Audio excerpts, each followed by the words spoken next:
పత్రికా విలేకరులకి మీడియా మిత్రులందరూ కూడా వెరీ గుడ్ ఈవినింగ్. ఈరోజు బీఆర్ఎస్ పార్టీ శాసనసభ్యులు కల్వకుంట్ల కుటుంబంలో కుటుంబ సభ్యుడైన సిద్దిపేట శాసనసభ్యులు తన్నీరు హరీష్ రావు గారు ప్రెస్ మీట్ పెట్టి కొన్ని విషయాలపైన మాట్లాడడం జరిగింది. అయితే విచిత్రమైంది ఏంటంటే హరీష్ రావు గారి పైన వచ్చిన ఆరోపణలకు కానీ బీఆర్ఎస్ పార్టీలో జరుగుతున్న అనేక విషయాలపైన అటు ప్రజల్లో స్వయాన బీఆర్ఎస్ పార్టీ శ్రేణుల్లోనే ఒక సందిగ్ధంలో ఒక ఆలోచనలో ఉన్నారు. ఎందుకనంటే కవిత గారు బయటికి వచ్చి హరీష్ రావు గారి పైన చేస్తున్న ఆరోపణలు కానివ్వండి, లేదా ఏదైతే కవిత స్వయాన వీళ్ళు రాబందుల లెక్క తెలంగాణని దోచుకోరని చెప్పి మాట్లాడిన అంశాలపైన కానివ్వండి, చాలా రోజులుగా దీనిపైన ఒక చర్చ జరుగుతుంది. ఈ చర్చ జరుగుతున్న క్రమంలో హరీష్ రావు గారు ఏ రోజు కూడా ఈ విషయాలపైన స్పందించడం కానీ ఈ విషయాలపైన ఒక క్లారిటీ ఇచ్చే ప్రయత్నం చేయలేదు. పదే పదే ట్రబుల్ షూటర్ అని చెప్పుకునే హరీష్ రావు తను స్వయంగా ట్రబుల్లో ఇరికితే బయటపడలేని పరిస్థితి మనం అందరం కూడా చూసినాం. సో దీన్ని ఏ రకంగా తప్పించుకోవాలి, ఏ రకంగా ఈ యొక్క నెపాన్ని బుడదని ఇంకొకరి పైన నెట్టేసేయాలి, లేదా వాళ్ళపైన ఆరోపణలని ఎదుర్కోలేక ఈరోజు మా ప్రభుత్వం పైన, మా ఉప ముఖ్యమంత్రి గారి పైన, మా ముఖ్యమంత్రి పైన కావాలని చెప్పి సరే కొన్ని మీడియాలో వచ్చిన పత్రికల కథనాల్ని బేస్ చేసుకొని హరీష్ రావు గారు మాట్లాడడం జరిగింది. నిజంగా మా ప్రజాప్రభుత్వంలో, ఈ ప్రజాప్రభుత్వంలో ప్రతిదీ కూడా 100% ట్రాన్స్పరెన్సీ తోటి, చిత్తశుద్ధి తోటి ప్రజలకి లాభం చేకూర్చాలి, ప్రజలకి లబ్ధి చేకూర్చాలి, సంక్షేమ పథకాలని అందించాలి, తెలంగాణ రాష్ట్రాన్ని అభివృద్ధి పదంలో ముందుకు తీసుకొని వెళ్ళాలని చెప్పి కంకణబద్ధులై మా మంత్రులు, ముఖ్యమంత్రులు అందరూ కూడా పనిచేస్తున్న క్రమంలో సరే మీడియాలో అనేక కథనాలు, సరే ఒక్కొక్క విషయం పైన కొన్ని వాస్తవాలు ఉండొచ్చు, కొన్ని బయట జరుగుతున్న చర్చల గురించి ప్రచారం చేయవచ్చు, సరే కొన్నిటిపైన క్లారిటీ ఉండొచ్చు, కొన్ని ఉన్న అనుమానాలతో కూడా వేయవచ్చు. అది మీడియాకి ఆ రైట్, ఆ అర్హత అనేది తప్పనిసరిగా ప్రతి ఒక్క మీడియా ఛానల్కి ఉంటుంది. సో ఉన్నదాన్ని రాజకీయం చేయనీకి, దాన్ని ఇట్లా జరిగిందేమో అట్లా జరిగిందేమో, ఏదో తనే స్వయంగా అక్కడ ఉండి చూసినట్టు తెలిసినట్టు మాట్లాడి ఆరోపణలు చేయడం అనేది సరైన పద్ధతి కాదు. బీఆర్ఎస్ పార్టీ కొద్ది రోజులుగా ఈ యొక్క కొత్త నూతన విధానాన్ని ఎంచుకుంది. మొన్నటి వరకు ఏంటంటే వాళ్ళకి సంబంధించిన కొన్ని యూట్యూబ్ కొన్ని ఛానల్స్ ని ఏర్పాటు చేసుకొని ఒక విషయాన్ని కాంప్లికేట్ చేయనీకి ఆ విషయాన్ని చర్చలోకి తీసుకొని రావడం. ఉదాహరణకి గ్రూప్ 1 అంశము 3 కోట్లకు ఒక ఉద్యోగం అమ్ముకుర్రు అని చెప్పి చర్చ బయటికి తీసుకొని వచ్చిన ఒక డమ్మీ పేపర్ ఒకటి క్రియేట్ చేసి దానికి ఒక బ్రైబో ఏదో పేరు పెట్టి దానికి అందులో రిలీజ్ చేస్తారు. తర్వాత దానిపైన టీ న్యూస్ లో ఒక ఆర్టికల్ వస్తుంది. తర్వాత దాన్ని ప్రచారం చేసి దాని మరుసటి రోజు వీళ్ళు వచ్చి ప్రెస్ మీట్ పెడతారు.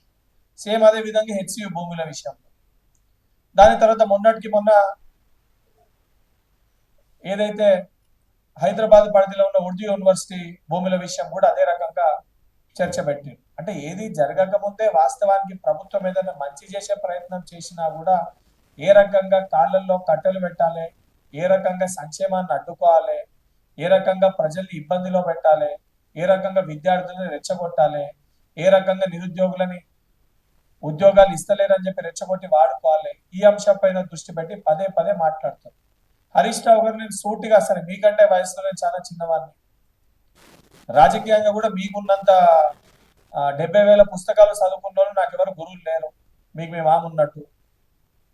నీకున్న రాజకీయ అనుభవం నాకు లేదు, కానీ నాకున్న పరిజ్ఞానంలో, నాకున్న అవగాహనలో మన పైన ఏమైనా ఆరోపణలు వచ్చినప్పుడు, మనం ఒక ప్రెస్ మీట్ పెడుతున్నప్పుడు, లేదా దీనిపైన మాట్లాడాలనుకుంటున్నాం, లేదా ఇతరుల పైన మనం బురద జల్లే ప్రయత్నం చేసినప్పుడు, మన పైన ఆరోపణలు వచ్చిన వాటిని చెడిపేసుకోవడమో చేసుకోవడమో లేదా వచ్చినాయి అని వాస్తవం అని అంగీకరించడమో ఏదో ఒకటి మనం స్పష్టత ఇచ్చి ఇతరుల పైన మాట్లాడితే బాగుంటుంది.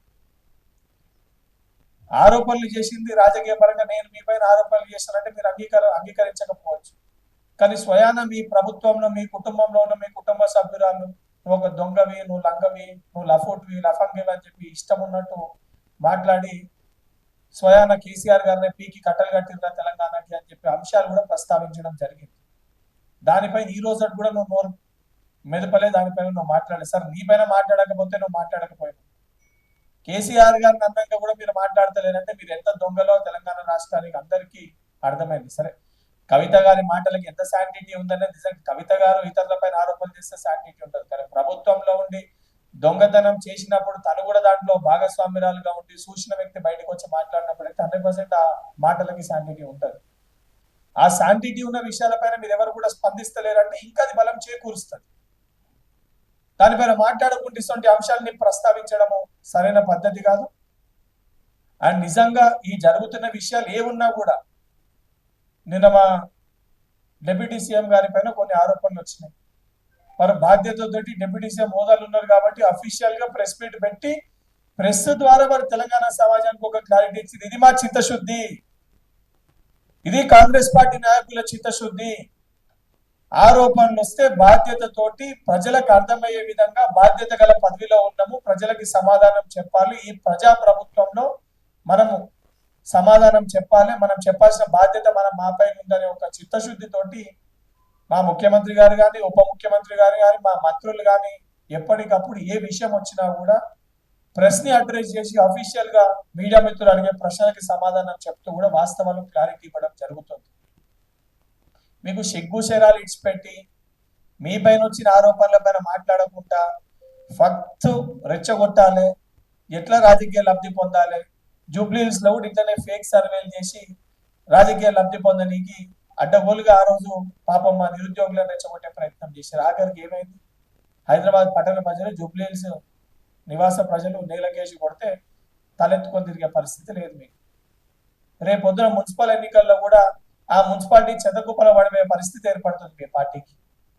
దానిపైన దృష్టి పెట్టకుండా ఇటువంటి విషయాలపైన మాట్లాడితే ప్రజలు ఈ రోజు మిమ్మల్ని చూసి నవ్వే పరిస్థితి ఉంది. హరీష్ రావు గారు నిజంగా చిత్తశుద్ధి ఉంటే కుటుంబ సమేతంగా మీరు కేటీఆర్ కేసీఆర్ పోటీ పడాల్సిన అవసరం లేదు. మధ్యలో కేసీఆర్ గారిని కూర్చోబెట్టి ఒక దిక్కు కేటీఆర్ గారు ఒక కుర్చీలో ఒక దిక్కు మీరు ముగ్గురు కలిసి కూర్చొని ఒక ప్రెస్ మీట్ ఏర్పాటు చేసి కవిత గారు చేసిన ఆరోపణలు తప్పు లేదు, ఇది కరెక్ట్, ఇది తప్పు, లేదా నేను తక్కువ దోసుకున్నా మా బొమ్మడిది ఎక్కువ దోసుకుంటూ లేదా మా మామ ఎక్కువ దోసుకుంటూ ముందు దానిపైన స్పష్టత ఇవ్వాలి. స్పష్టత ఇవ్వకుండా ఈ రకంగా పిచ్చి పిచ్చిగా మాట్లాడి పిచ్చి పిచ్చి ఆరోపణలు చేస్తే తెలంగాణ ప్రజలు మీకు మీ కుటుంబానికి ఏదైతే చర్మగీతం వాడి ఇది కంప్లీట్ గా ఇక మీకు క్లారిటీగా ఇది మీ కంప్లీట్ ఫుల్ స్టాప్ పెడతారు. తెలంగాణ రాష్ట్రంలో ఫుల్ స్టాప్ పెట్టే పరిస్థితి అతి త్వరలో అతి తొందరగానే వస్తుంది. ఇంకోటి పదే పదే మాట్లాడుతుండ్రు. ఈరోజు నేను మీ ప్రెస్ మీట్ చూసిన నిరుద్యోగులను ఉద్దేశించి మాట్లాడుతున్నాం. 70,000 పైచీలకు ఉద్యోగ నియామక పత్రాలు మేము ఇచ్చినాం. మేము ఏ రోజు కూడా నిరుద్యోగుల దగ్గర రానికి కానీ లేదా ఉస్మానియా యూనివర్సిటీకి రాకపోనికి కానీ లేదా అడ్డదారిలో దొంగదారిలో ఉస్మానియా యూనివర్సిటీకి వచ్చే ప్రయత్నం మేము చేయలేదు. And Ashok Nagar central library అని అంటున్నా కదా, 100% అశోక్ నగర్ సెంట్రల్ లైబ్రరీ కూడా సమయం వచ్చినప్పుడు 100% మా ముఖ్యమంత్రి గారు ఆ వేదిక దగ్గర కూడా ఆ విద్యార్థుల దగ్గర కూడా ఆ యువకుల దగ్గర కూడా వస్తారు. మాకు చిత్తశుద్ధి ఉంది. ప్రతి ఒక్కరి సమస్యలు పరిష్కరించాలి, సమస్యలు తీర్చాలి. 10 ఏళ్ళు మీరు అధికారంలో ఉన్నప్పుడు రావంతి లెక్క తెలంగాణ రాష్ట్రాన్ని దోచుక తిన్నారు.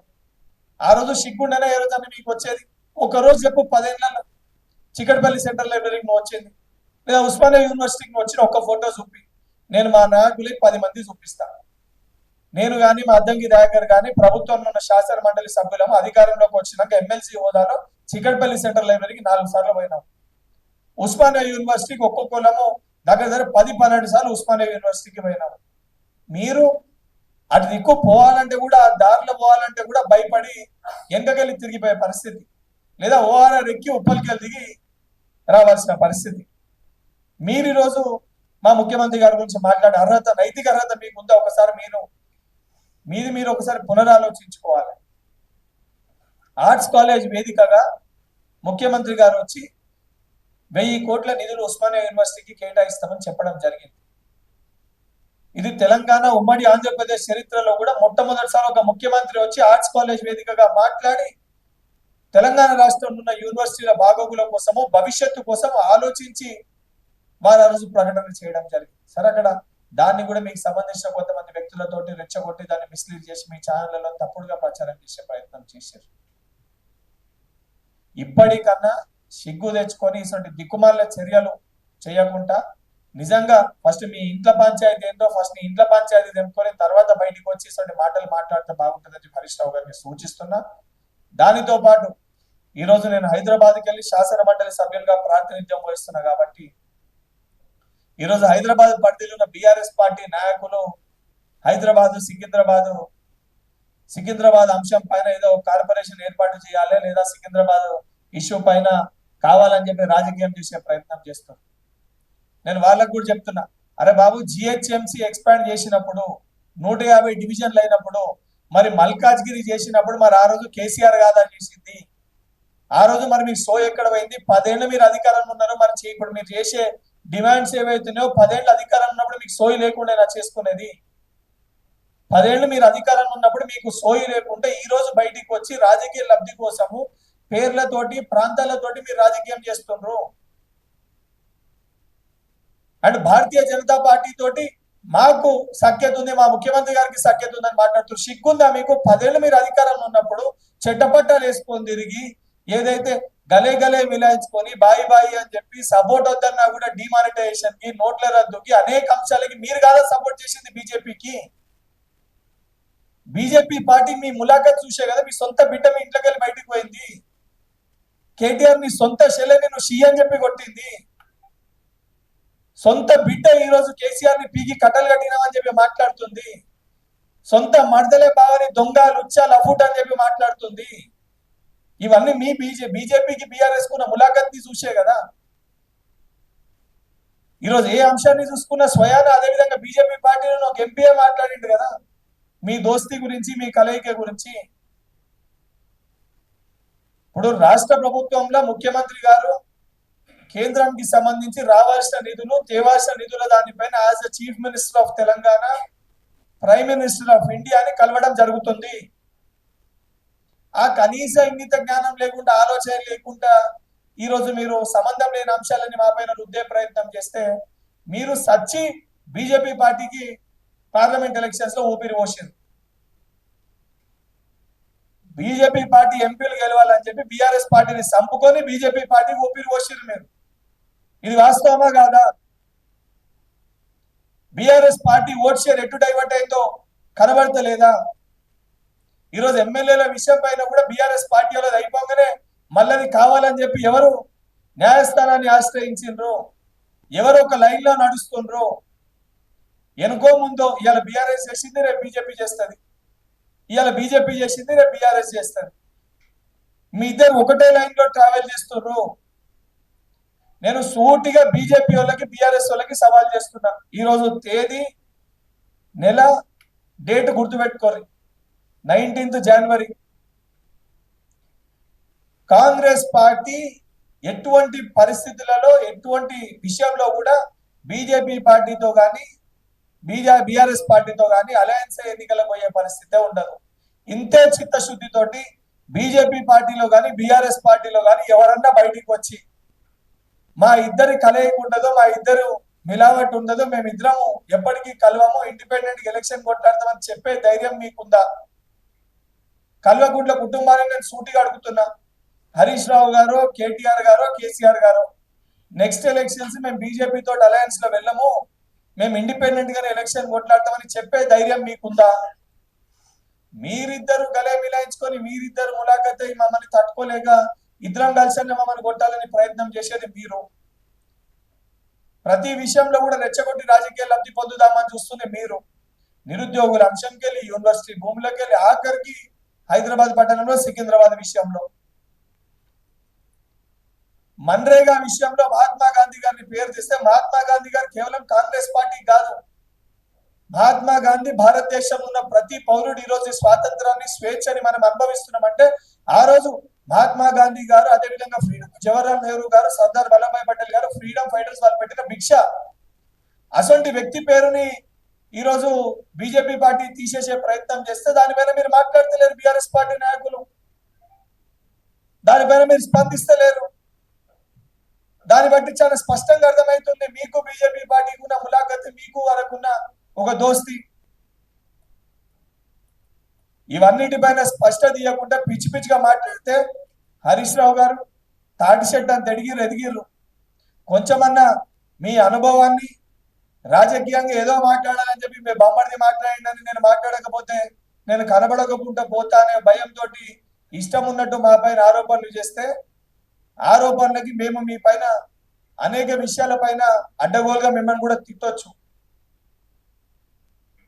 మీ వయసుకి గౌరవం ఇచ్చి ఇప్పటికని ఇటువంటి దిక్కుమాల చర్యలు, ఇటువంటి పిచ్చి పిచ్చి చేష్టలు మానుకుంటున్న ఉద్దేశంతో చాలా పద్ధతిగా మీకు చెప్పడం జరుగుతుంది. ఈ యొక్క చర్యలు, ఇటువంటి ఒక చేష్టలు మానుకోకపోతే రాబోయే రోజుల్లో మీకు అర్థమయ్యే భాషలు కూడా చెప్పే పరిస్థితి ఏర్పడుతుంది అని చెప్పి హరీష్ రావు గారికి, అదేవిధంగా బీఆర్ఎస్ పార్టీ నాయకులకు సూచించదలుచుకున్నాను.